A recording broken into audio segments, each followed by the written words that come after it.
Illustration 29 में क्या दिया हुआ है, A and B are partner sharing profit equally.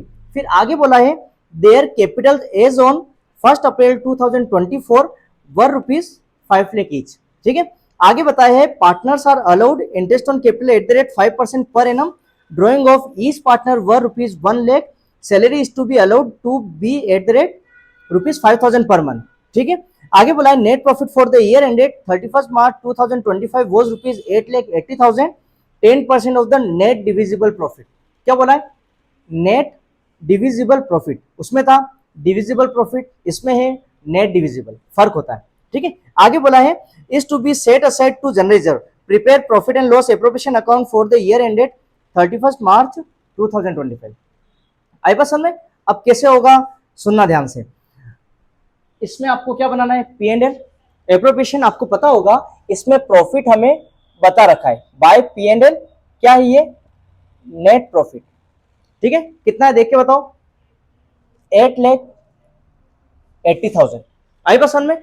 अब अपन वापस देखते हैं, इसने बोला है कैपिटल जो कि आती नहीं।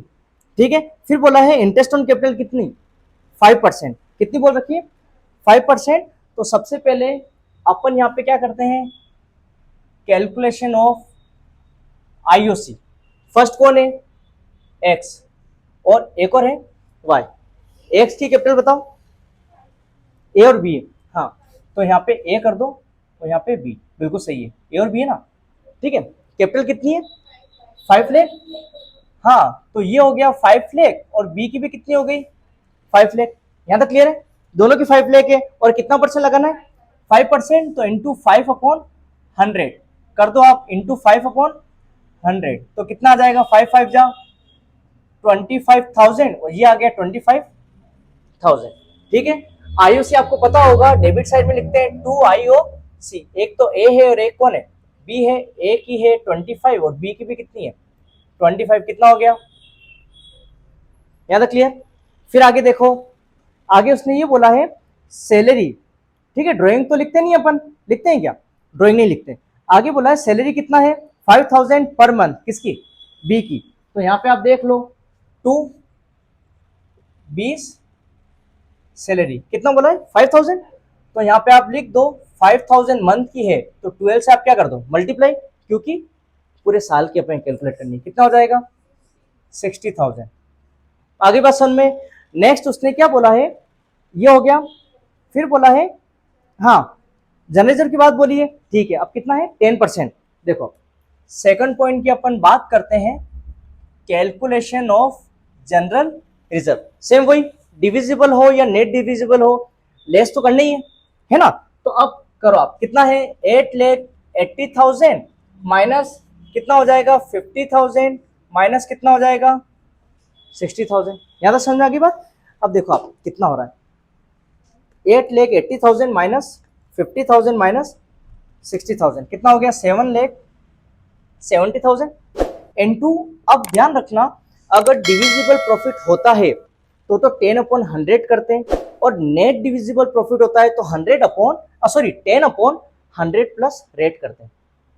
समझ गए, जैसे करते हैं ना आफ्टर कमीशन पे, तो कितना हो जाएगा, 110। समझ गए, 10/100 तो करना ही है, बट रेट और प्लस कर ली जाती है, 10 है ना रेट, तो 100 + 10 कितना होता है, 110। समझ गए, तो कब करना है, नेट डिविजिबल प्रॉफिट पे। तो अब देखो 10 से 10 हमने कैंसिल किया, 11 7 जा 77, 1 2 3 4, कितना आ गया, 70,000। और हमारा यहाँ पे 2 जनरल रिजर्व कितना आ जाएगा, 70,000। आगे बात समझ में। अब इसमें क्या करो, अब आप क्या निकालोगे, प्रॉफिट। अब ये देखो फिक्स कैपिटल वगैरह कुछ बोला है क्या इसने, कैपिटल इसने बोला है, ऐसा कुछ नहीं बोल रखा है ना, तो पार्टनर्स कैपिटल या कुछ भी प्रॉफिट लिख दो, है ना। तो यहाँ पे अपन कर देते हैं 2 पार्टनर्स कैपिटल, कौन है, ए और बी। टोटलिंग आपको पता ही है, 8,80,000, 8,80,000।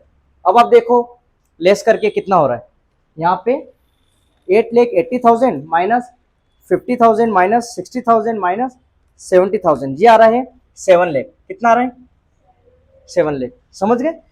अब इसमें अपन को प्रॉफिट कैलकुलेट करना है। थर्ड पॉइंट क्या है, कैलकुलेशन ऑफ प्रॉफिट। ठीक है।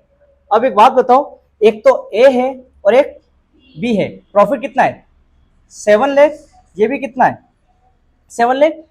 बताओ रेशियो इक्वली डिस्ट्रीब्यूट है, तो इक्वली है तो इंटू 1/2 कर दें, 1/2 या फिर इसका हाफ कर दो, बात तो एक ही ना।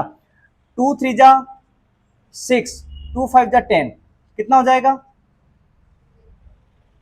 3,50,000। ये हो जाएगा, इसको भी कर दो, 2 3 जा 6, 2 5 जा 10, 1 2 3 4,